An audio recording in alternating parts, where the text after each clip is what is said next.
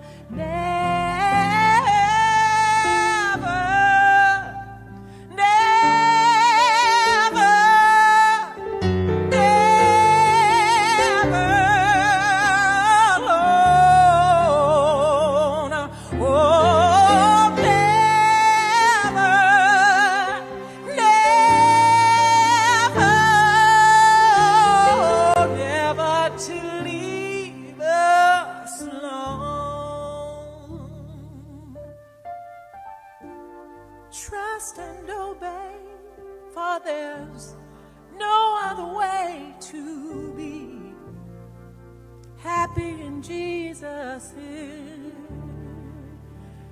You must trust and obey, for there's no other way to be happy in Jesus but to trust and obey.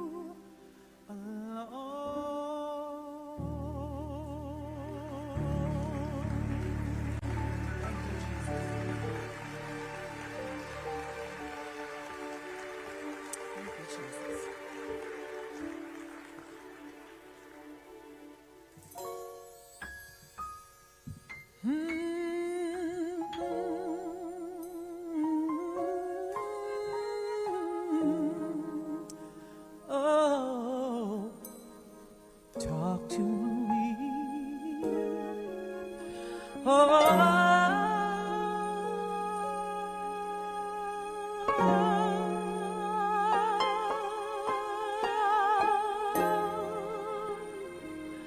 Talk to me.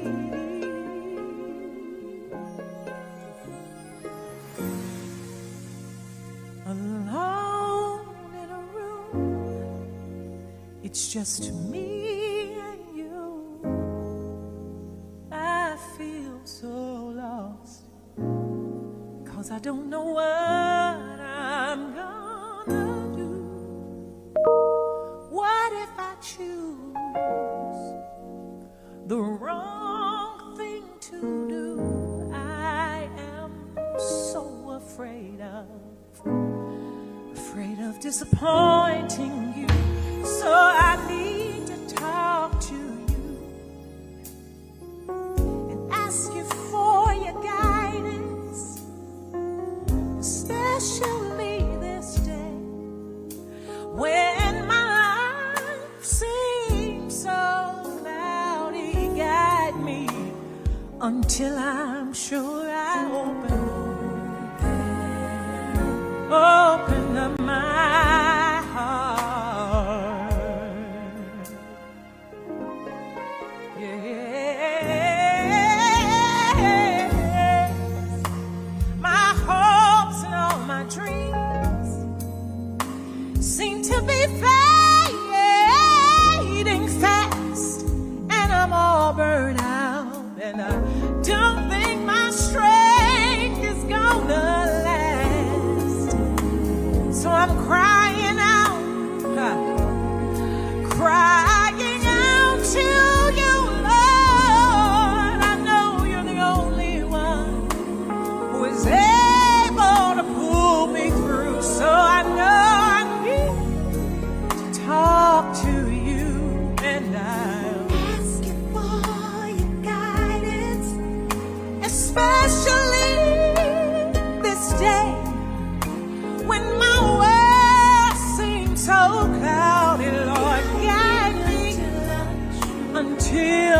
sure I open up my heart. Yes, I do. So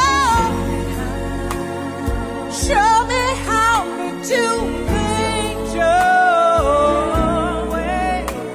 Don't let me make the same mistakes over and over. For your will must be done. It must be done, and I'll be the one to make sure that it's carried out. I won't have any doubt, 'cause I gotta talk to you and especially this very day when my world seems so cloudy. Guide me until I'm sure I open my heart.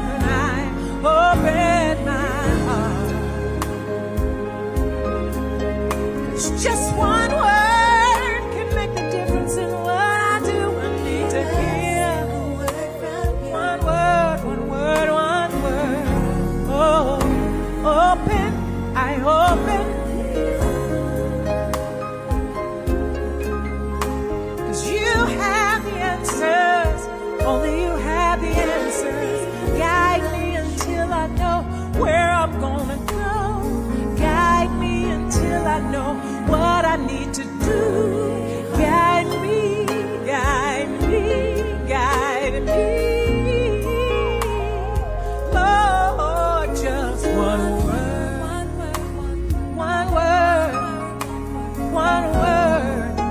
and tell me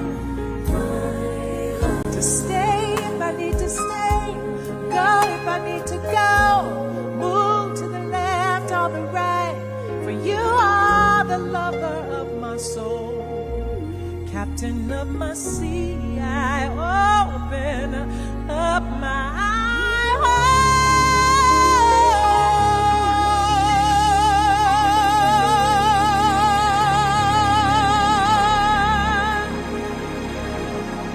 Yes, sir.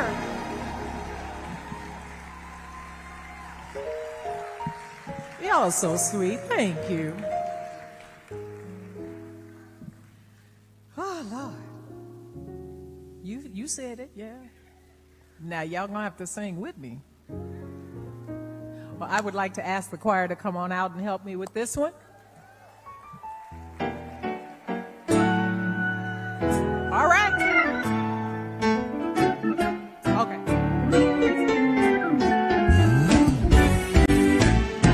There's no pain Jesus can't feel, no hurt He cannot heal. All things work according to our God's promises and His holy will. So no matter what you're going through,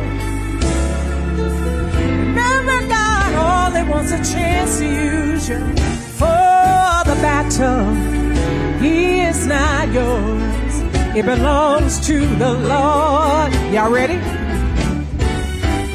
There's no sadness Jesus can't feel, and there is no sorrow He's not willing or able to heal.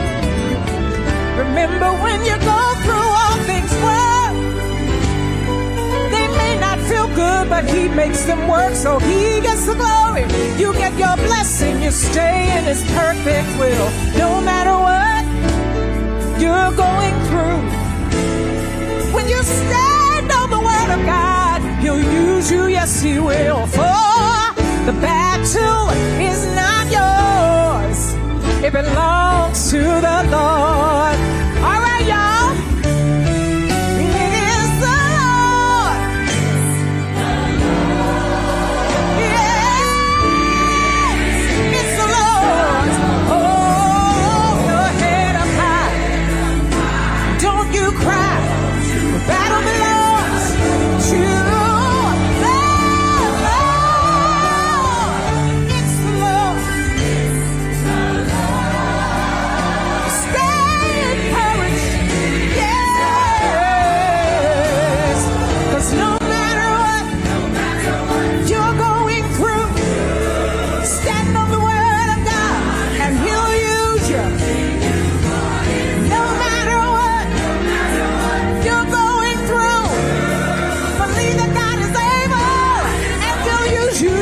will.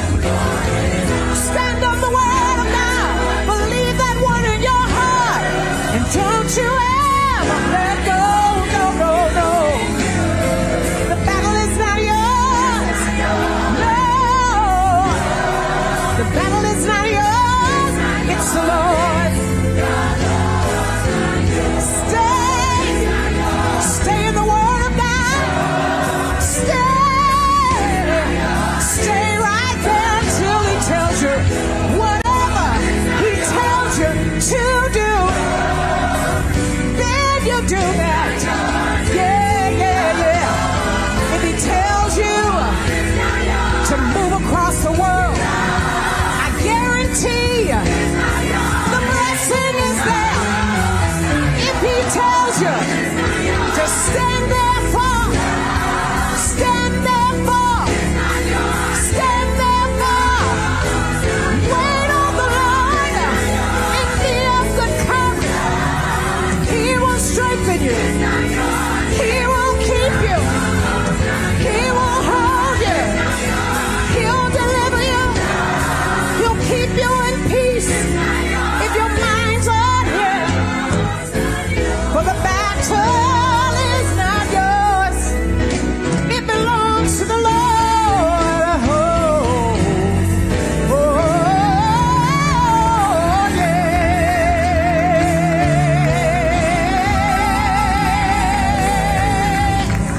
Oh, yes. The battle belongs to the Lord.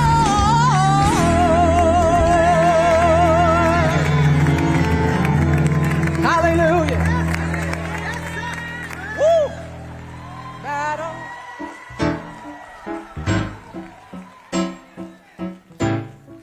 The battle belongs to the Lord. Stop trying to fight this thing all by yourself. 'Cause God really don't need your help now.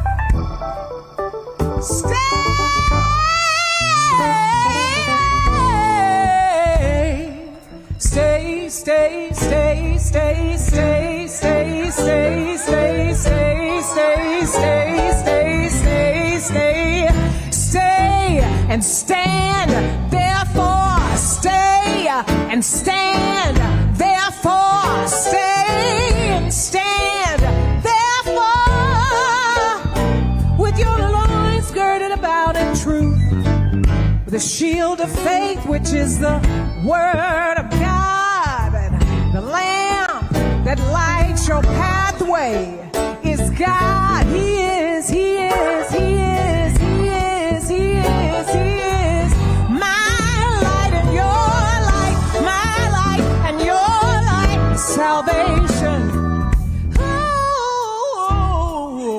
Whom shall we fear? There is no fear in love with God. There is no fear in love with God. Just trust Him, just trust Him, just trust Him, just trust Him, just trust Him, just trust Him, just trust Him and lean not to your own understanding, but in all of your ways acknowledge Him. He'll direct your path. 'Cause battle, the battle, the battle, the battle, the battle, the battle, the battle, the battle, the battle, the battle, the battle, the battle, the battle, the battle belongs to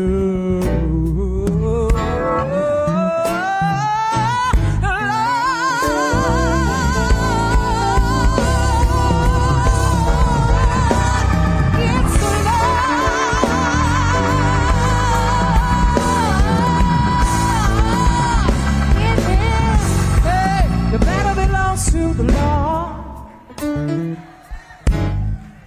Battle belongs to the Lord.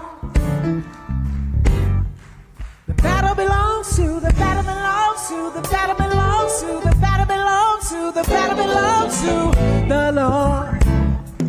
The Lord, the Lord, the Lord, the Lord, the Lord, the Lord.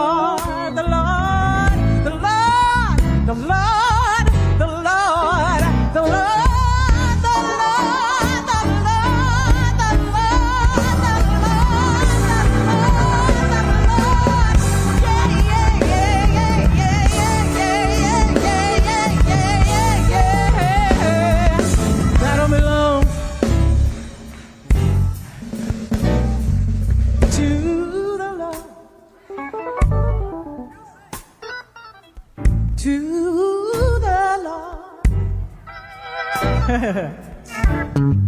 My granny would say it like this.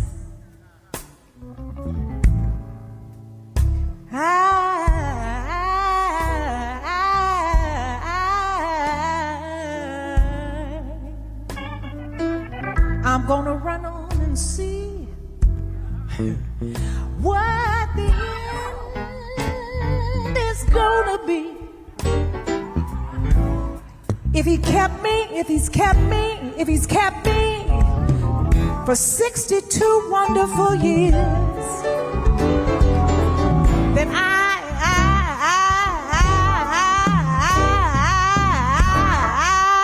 can tell you he is more than able to keep me for 62, 62 more, 62, 62 more, 62, 62 more. And I would not trade my life, I would not trade my life, I would not trade my life for nothing. Oh, 'cause I've seen him be a battle axe. I have seen God be a mountain mover. I've seen God be a heavy load sharer. I've seen God be a burden bearer. Yeah. Nobody, nobody, nobody, nobody but Jesus. Nobody,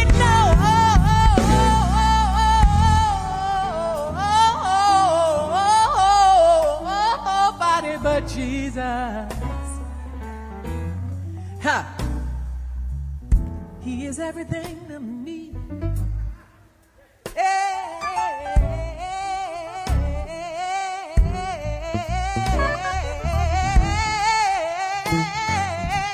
Everything to me.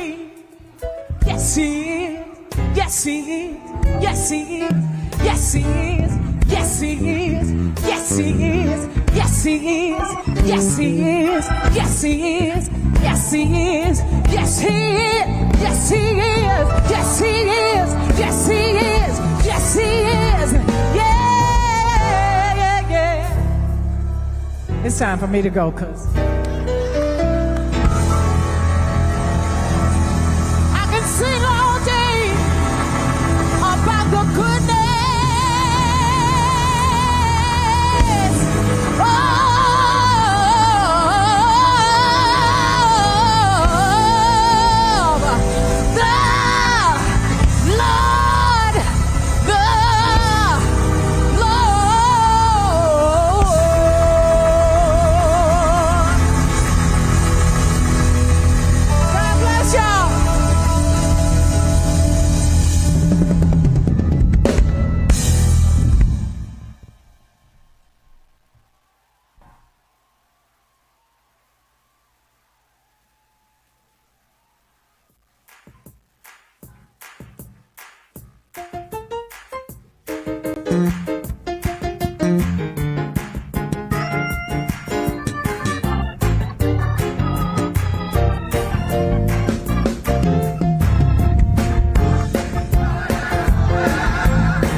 behalf of all our performers, the Ellington students, faculty, and Thank you, staff, everybody. and the March on Washington Film Festival, we are so privileged to have you here. Voice of God.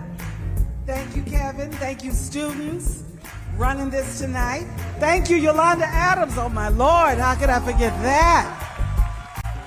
Ministers of Music, Jessa Concert Choir, all of our preachers, and most of all of you. We got the word tonight in dance and song and speech. God bless you. Good night.